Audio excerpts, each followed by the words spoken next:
Welcome once again to Clear Skies Retirement with Jay Kirkwood at Secure Financial Management. My name is Randy Cook, and coming up on this show, we're going to be talking a little bit about the stock market. Is this market running out of steam? There are some that say we are headed for a bit of a correction this year. Retiring early. What if you want to go out at 65, but you want to wait until 70 to take your Social Security? How do you get that done? And there's something out there right now where people are afraid to retire. It's called one more year syndrome. Can I just go one more year? Just one more year. All of that coming up on today's show. Jay, how are you doing today? Fantastic, Randy. How have you been? I'm good. And as I sit down and watch that market go up and down, I go, I can't wait to sit down and talk to Jay. There's a lot going on out there right now. So the ups and the downs of the market continue on, and the speculation as to what 2025 is going to bring. You know, the bigger they are, the harder they fall. And we found that in 2008. The market was at all-time highs and then went to all-time lows. So that's what some people are seeing and saying right now. Andrew Sleeman is with Morgan Stanley, and he basically said, watch out, it's coming. The point of this is the next phase after the optimist phase is the euphoria, and that's when the markets die. And so that scares me because that's the sign of the later stages of a bull market. You know, it's too early to say, hey, it's over, but it's certainly not early innings anymore. All right. So we've used the term financial amnesia in the past, and people forget that the market can go down and go down significantly. Is that something that you have to remind your people of? And I mean, we talk about buy and hold. We've talked about that in previous shows. Do you hang in there? It'll come back, or what is the message to your clients when they come to you with a story like that? Yeah. So let's talk about market highs, right? Okay. Because that's something that comes up all the time, and you hear it. Oh, the market's hit a new high. It's hit a new high. Well, look at it at a grander scale. If we go back to go back 40 years, okay, the market has trended up over those decades fairly significantly, right? Well, how did it trend up over decades? It had to keep hitting new highs. Like, of course you're going to keep hitting new highs. If the market trends up over time, it doesn't mean that there aren't drawdowns. It doesn't mean that there's a 1987 or the tech crash or 2008. Yes, of course it happens. But a new high doesn't mean that the market is overvalued, you're ready for a crash. That is going to continually happen. Otherwise, the market's not growing, obviously, right? So I like to try and dismiss that right away. What I don't want to dismiss is he mentioned something about, are we at that euphoria stage or whatever it might be? This is the truth. This guy, nobody else, they don't know what stage of the market we're in. They just don't, right? Okay. Can you take a read of the economy and you can be like, okay, employment's starting to soften, maybe delinquencies are starting to go back up a little bit, credit card balances are starting to hit new highs, and is this painting a bit of a concerning picture that we should be worried about? Yeah, that's what we do, right? We should be, and anybody who's a responsible financial planner should be looking at that sort of stuff. What we don't look at is, is it euphoric? Are we over? Because you don't know that. You don't know that until you're through the situation. I think it was in 1996, Alan Greenspan was testifying before Congress or Senate, whoever it was, somebody. And he mentioned, and I can't remember the exact phrase now, but it was irrational exuberance. There you go. I'm glad. I hope you remember it because I don't. Irrational exuberance. I don't know for sure, but I think that was in 1996. Well, it was 4 years more until the market actually corrected, right? So trying to time that, it's really a fool's errand. And I know I sound like a broken record coming back to this, but this is how you solve for that problem. Is you have a plan that takes care of your needs, has income that is not reliant on the stock market, and then you have part of your portfolio that is out there at risk with the goal to grow it, but your plan is not going to come unwound when we have a market correction. So they use that word diversification, and to most of us, that means I need to be spread out amongst my investments. I need to have more than one stock, more than one mutual fund, more than one energy fund or whatever like that. But what you're talking about to me is you need to be diversified, not just in the market, but in and out of the market. So we have to figure out how much we want in there and how much we want out of there. And that's a whole different conversation, isn't it? Absolutely. And this is what I always talk to people about is if we're going to talk about guarantees, do I want some guaranteed income? For some people it's right, for some people it's not, right? But more and more as we don't have pensions and we've grown assets inside of 401ks and people are getting to retirement, they say, man, I wish I had something that I knew I could rely on coming in, something that was guaranteed. Well, if you're using the word guaranteed, that word does not exist in the investment world. In the mutual fund world, in the stock world, in the ETF world, in the bond world, that word does not exist because that's the environment you're in. You need to look outside of those markets if you want to bring in that guaranteed element. Yeah. And most of us have no idea what those places are. It's always been stocks, bonds, and mutual funds. That's what we know. Market goes up, market goes down. And you don't want that market to go down in your retirement years, but you cannot control that. You can control where your money is. That's a big discussion and one that you're going to want to have with Jay as you sit down. Give us a call. We'll do that meeting at no charge. We'll sit down and talk through what have you done so far for retirement? What do you want to do in retirement? I mean, everybody has a different idea. You know, traveling to you, is that just getting in the car and going across country? Or is that getting on a plane and going on a cruise through the Mediterranean? It's different for everybody. So let's figure out what that is and then figure out how we put the money with it. Give us a call. Give us a look. It's 210-985-6200. 210-985-6200 or retire210.com. Retire210, put the number in there, retire210.com. At the bottom of our page, you'll see a form filled there. You can put your name and email in there, contact information, and a box that says, here's what I'd like to talk about. And that'll get us going. Again, retire210.com. All right, so there's a lot of people that kind of get to a point in their life, if their work life, and they go, I just can't do this anymore. That's it. I'm done. I'm just done. And maybe that's 65, maybe it's 62, maybe it's 63, whatever it is. But we all know that the longer we wait for Social Security, the bigger the check is. And we all hear, wait till 70, wait till 70. But there's only about 2 or 3% of people that actually do wait till 70.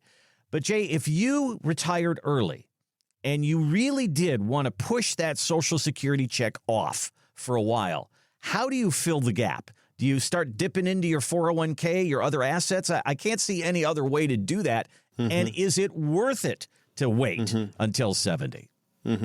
Yeah, so one of the things that surprises, I think, you as well and other people that come to see us is that when we do the financial planning, we assume people are going to take that benefit at 62. Or, you know, if they're still working, they wouldn't take it at 62. But, you know, as soon as they retire, pretty much. And this is the reason we do that. It's very scientific. I think I've shared this with you. We do that because that's just what most people do.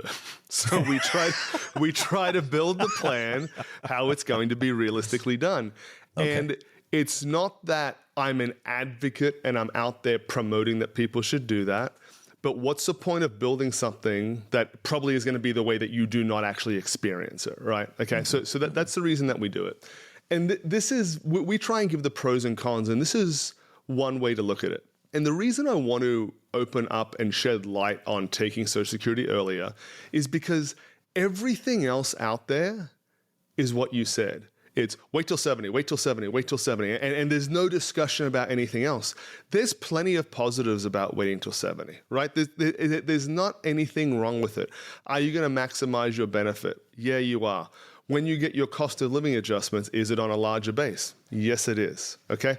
Do you have to live quite a while to make up for not taking it early? That's true as well. And most people, the reason we use 62 or first age to retire, and they end up actually doing that, is because when the time actually comes, it's the issue that you discussed. All right. So if I'm going to get $2,500 a month, I'm just going to make these numbers up, right? If I'm going to get $2,500 a month, at age 62 for my Social Security. And then I look out and I say, if I wait till age 70, wow, I get $4,000, or maybe it's a little bit more even. That's a pretty significant difference. It is. However, we have to not take 8 years worth of $2,500 a month, which, if I'm doing my math just real quick, was at $30,000 a year. So then $30,000 a year times 8 years, right?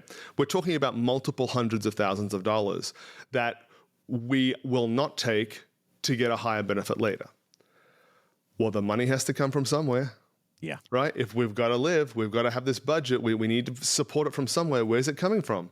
Well, there's probably nothing else left but our savings, but our 401k, but our retirement, but our IRA. That's where it's got to come from. And what we're doing in that scenario, and I always try and look at it for me and my family, kind of how do I approach it? What I look at is that my Social Security benefit, pretty much it lives and dies with me. So, if you're married, can the spouse step up to a bigger benefit that you had and maybe get a little bit more? Yeah, there's some little things like that. But in general, the benefit lives and dies with me. So do I want to delay my benefit to 70 and draw down multiple hundreds of thousands of dollars from my personal savings or my personal 401k or IRA that, by the way, has a beneficiary on it, right? My wife, my girls, somebody could get it if something happened to me. Do I want to deplete that asset to preserve an asset that pretty much dies with me?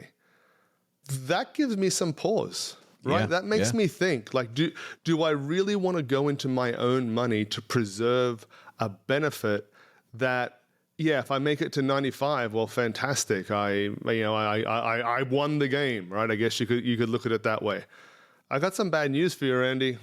Most of us aren't making it to 95. We don't all get there. Yeah. And when you talk about doing the math on your Social Security, if it's, let's say 80 is the break-even point. If you took it, at 70 and you waited, you'd have to live until 80 or maybe even later. Well, if you took it at 62 and you had to take $250,000 out of your 401k, you got to put that on top of those years. How long does it take you to get the $250 back? Now you're well into your mid-80s. And so now you start to see that teeter-totter a little bit, and you weigh that out. So, boy, there's a lot of math that goes along with it. And to look at it from that aspect and say, okay, how do we do the math on this? This is what Jay does. And he can just put it out in front of you and say, your decision, but here's the math. And that's what we got to do. That's what we do when we sit down and go through the Get Me to Retirement 5-step process. We'll do that for you at no charge. And if Social Security is really scratching your head right now, you don't know where to go with it, let's do some math on it. Jay will do it for you. 210-985-6200. 210-985-6200. Or our website is retire210.com. At the bottom of the page, there's a form fill there. Put a little information in there for us, your name, your email address, phone number, whatever, and we'll get in touch with you and say, okay, what are you interested in talking about? What are you concerned about? Let's get it all out on the table and talk through it. Give us a call, 210-985-6200. All right, so a new study out says if you delay your retirement by just 1 year, it can show huge benefits, $100,000 to $200,000 over a 20-year retirement. They say if you work one more year, obviously you're going to get the income, you're going to get the health care benefits, you're going to get the 401k matching, you're going to push off Medicare premiums, you're going to increase your Social Security check. All of this adds up and can add up big. But the question is, should you? Because if you talk to people in retirement and they say, if you have any regrets about retirement, what are they? And they'll say, I should have retired earlier because I'm really enjoying this. All right, so the trade-offs. Can you look at those numbers that I just threw out there and say we can make up for that? Or do we say if the numbers are there and you can retire, go ahead and retire or make your own decision, go back to work, whatever you want to do? But how does that all unfold? Yeah, I have my skepticism about that study to start off with, Randy. Okay. If you're talking, maybe if it's somebody who's an incredibly high income earner, 100, 200, most of the people we see come through here, I got to tell you, unless it's a debt management issue, which doesn't come up that much, working another year, it almost never makes a difference. Okay. It really doesn't, right? And the picture I try and paint for them is, how long have you been working? 40 years. Okay. That's like trying to turn an aircraft carrier around, right? When you've got 40 years behind you and you're trying to get 1 year to make the difference. Are you in your highest earning years? Probably you are. But how much are you contributing to your 401k? How much is your employer matching? Do you have to pay some health insurance? Yeah, you will have to pay some health insurance, but that's always going to be the case, right? Like that, at some point, this is all going to come home to roost. I'd be surprised if it's as large as they say. And what we find, and this is the truth for most people, the study nationally, most people die with a good amount of their wealth still intact. Right? They're not going to the end and they're running out of money. They're actually not spending money because they don't have a plan. Right? They don't know how much can I actually extract from everything I've saved without getting too risky. And they die with money that they still have. So we always say to people is, if we can get the financial planning to look right, right? That's got to be the first key. Like, if the financial plan will support your retirement, now you should go back and say, do I really want to retire? Because there's some people that walk into our office and I say to them, hey, I don't kind of get the vibe from you that you really are ready to retire. And they're like, no, I want to see where I am financially, but I really enjoy what I do. And I say, then don't stop. Keep doing it. You'll regret it. Now, there are people that drag themselves into the office and I can tell right away, boy, you really want to retire. And we have to work towards that as well. Yeah, there's a whole, that whole aspect of things, when you think about it, walking away, I have friends at work, friends that I think are going to be lifelong friends. And I like the idea that people come to me and they want me to help solve problems, makes me feel good about myself. And I think that's the way with everybody. And then I hear this thing, the day I retired, nobody cared about what I thought anymore. And I get it. I totally get that. But at the same time, if you had that plan locked down and you knew what your income was and you could just step into retirement and not miss a beat, I would think that would help, you enjoying your retirement rather than having that terrible adjustment. I know that there's going to be some psychological stuff, but that's got to help. The 1 year and 2 year syndrome that you're mentioning, just one more year, almost always the root cause of that is, I've been working forever. I've been saving. I've had a paycheck coming in, and I don't know how to take what I've accumulated and make sure I have the retirement that I want. There's no planning that's been done. And that's almost always the case. Is the fear is around, I don't know what the next phase looks like. I don't have a plan for the next phase.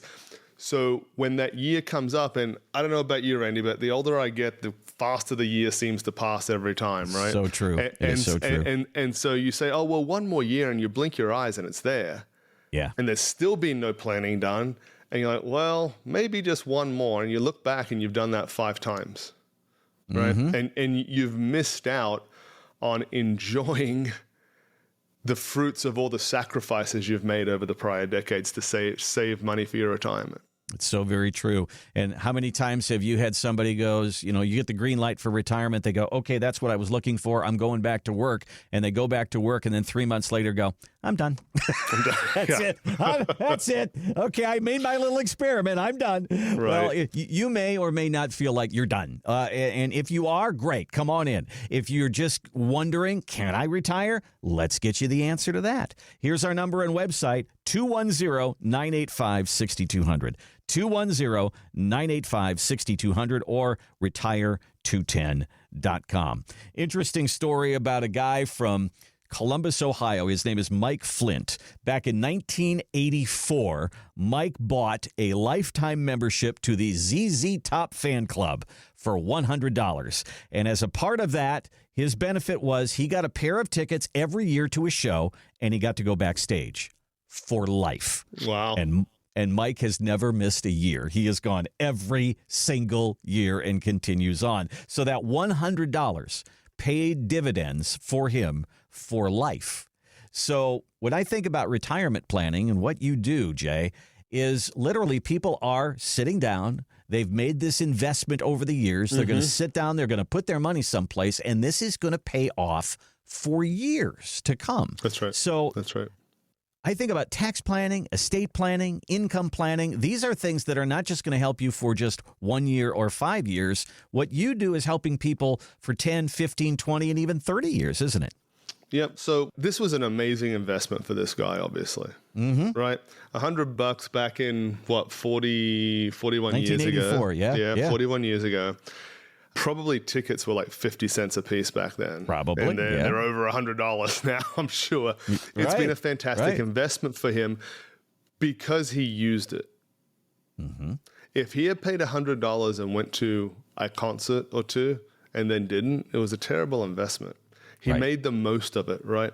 And so you're exactly right. What's a shame is when people make investments for decades of working, paying off debt and saving for retirement and building emergency funds and whatever else it is that they're doing.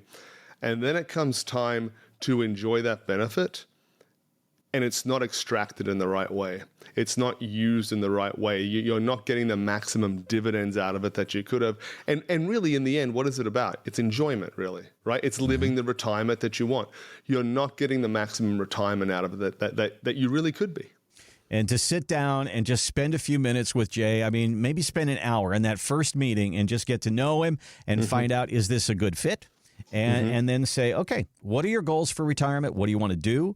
What have you done financially so far? You've saved in a 401k. Maybe you've bought property. You have an IRA, all these different things. And all of this is going to power your retirement. What does it get you? What are the lifelong benefits of what you've done? And if we find that it's going to come up a little short, we need a gap, we need to fill that in, we need to have some management, this is where Jay can help. Give us a call. Give us a look on our website. Let's have that conversation and do the math on your retirement. We'll do that on a complimentary basis. Give us a call. 210-985-6200. 210-985-6200 or retire210.com is our website. And when you go there, go all the way down to the bottom of the page. You're going to see Jay's book there that you can get a copy of that, Wall Street's Game. You can also put in a little information there, and our team will reach out to you, and we'll get a date on a calendar and find out when it's convenient for you to talk through your concerns about retirement. Again, 210-985-6200. Thanks again for listening to Clear Skies Retirement. If you've enjoyed this podcast and you want to hear more, remember to hit the like, follow, or subscribe button on your favorite podcast platform. We'll see you next week here on Clear Skies Retirement with Jay Kirkwood.